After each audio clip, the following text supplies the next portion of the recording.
Hello everyone and welcome back to Hippie Flower Girl. So today we are going to look at how to spawn a monotub.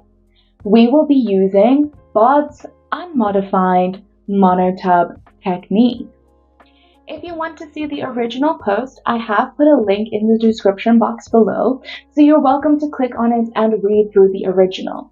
On the original post, all the information is in the imperial system, but today I will be using the metric system. So let's look at first, why do I like this monotub technique? Because you can just spawn it and leave it.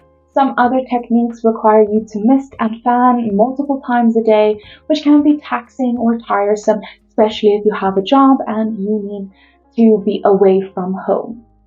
So with Bods unmodified monotub technique, you just spawn it and you leave it. What you will need is Coco coir, which will be called your substrate in this video.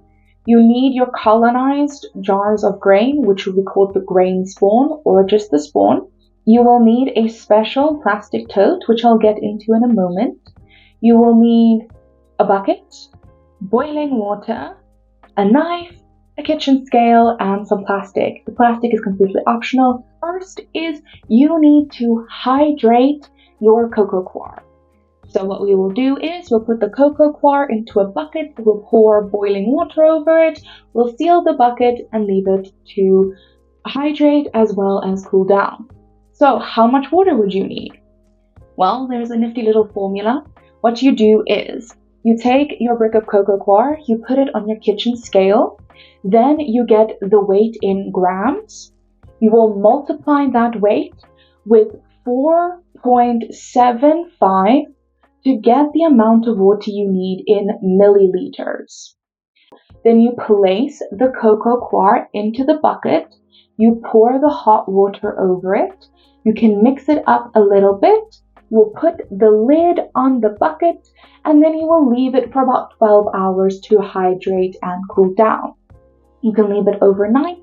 That is what I prefer to do. Bods unmodified monotub technique calls for a very specific type of plastic container.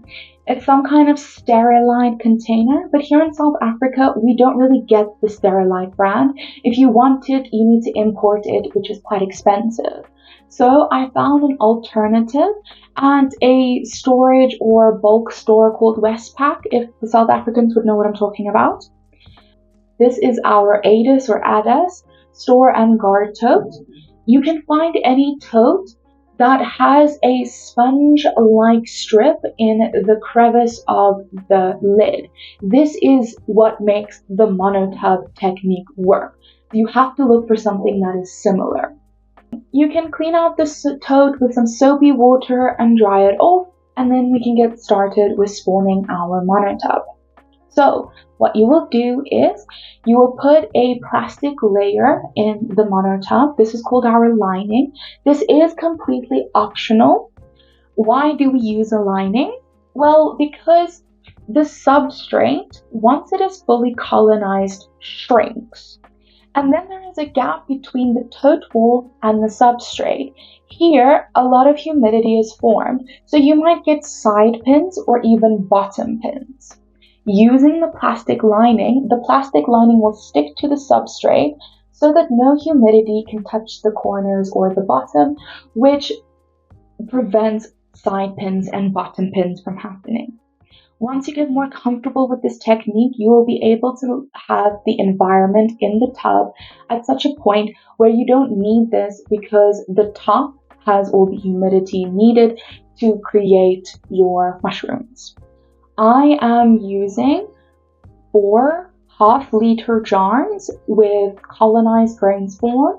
The spawn I'm using is my brown rice spawn. You can check this video to see how I make it. I will then use a butter knife to break up the grain spawn so I can get it out of the jar. You can also hit the jars against your mattress to break it up. Sometimes it doesn't work, so that's why I always use the butter knife because it's foolproof. I like to sniff the jars to make sure that the grain spawn smells like fresh mushrooms. This helps to just avoid any bacterial contamination that might be lingering.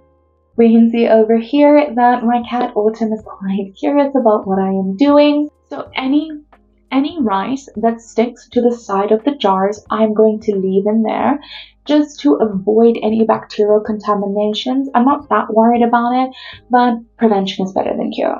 So now I'm going to look at my hydrated cocoa coir. I will mix it up a little bit, and then I'm going to check the field capacity. So how to do this, you'll take a handful of cocoa coir and you will squeeze it as hard as you can.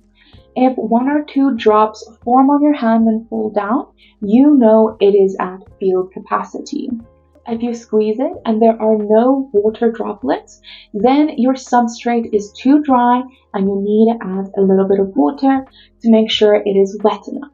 If you squeeze it and a lot of water comes out, then it is too wet and you need to squeeze each handful up until only 1 or 2 drops form, because then it is at field capacity. The ratio that I use is 1:1, so I'll use the same amount of spawn and cocoa coir. When you are measuring your ratios, it is about volume, not weight.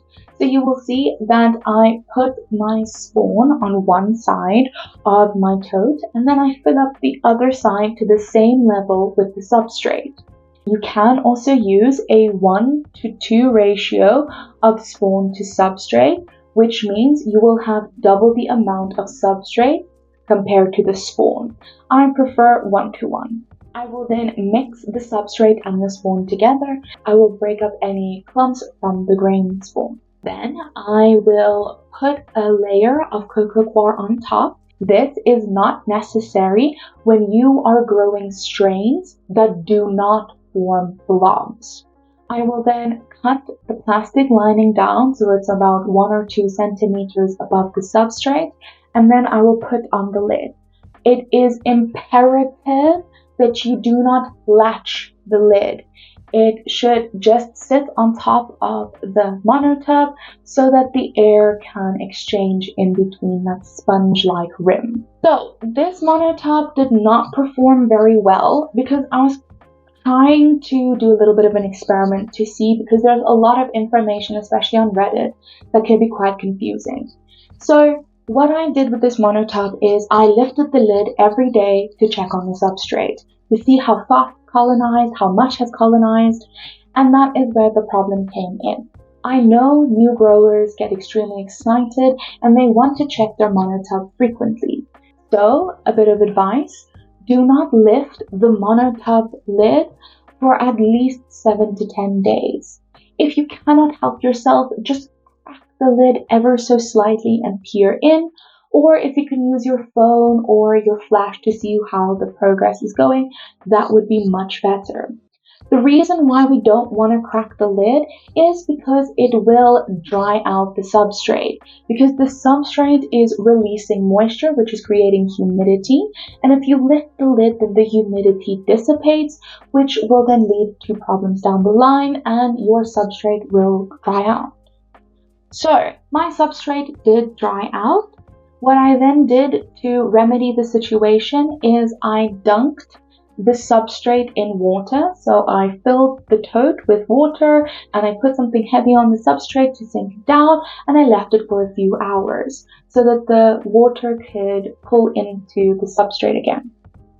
You will also do this in between mushroom flushes to rehydrate the substrate so that you can get more flushes.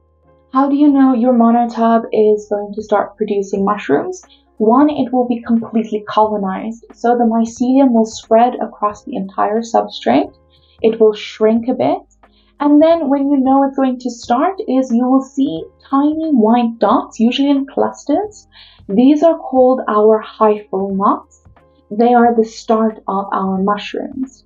They will then make a tiny pin. Once those pins start to form, then depending on the strain, you should have mushrooms between 5 to 10 days. Okay, great. So if you have any questions, please put them in the comment section down below and I will answer them.